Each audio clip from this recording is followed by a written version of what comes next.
Cumhurbaşkanı adaylığı için imzalar toplanırken de kendi adaylarını bir kenara bırakıp başka adaylar için seçim kurulları önünde sıraya girmişler. Bu siyaset mühendisliği hesaplarıyla biz 1989 yılındaki ilk adaylığımızdan beri mücadele ediyoruz. Onun için de hesabı da hesap yapanı da anında tanırız.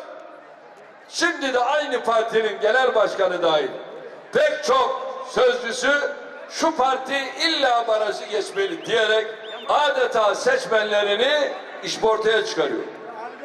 Barajı geçsin dedikleri parti bu ülkenin en eli kanlı örgütünün emrinden çıkamadığı için gerçek anlamda siyasi parti olamamış bir yapıdır.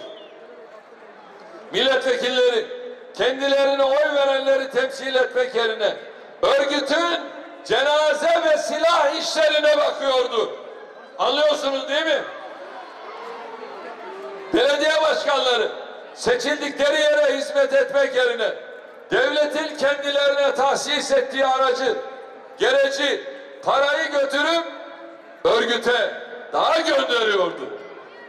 Teşkilatları derseniz örgüt adına daha adam toplama ve bunları adeta ölüme gönderme merkezleri haline gelmişti. Şimdi cezaevinden aday olan bu zat ziyaret etmiş. Muharrem, Sayın Muharrem, ince Edirne'ye gitti. Peki bu Diyarbakır'da yapılan 7 Haziran seçiminden sonra bu ziyaret ettiğin şans değil miydi? 53 tane benim Kürt kardeşimin ölümüne neden olan.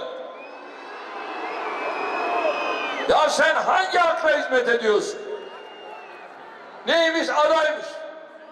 Neymiş serbest bırakılması gerekiyor?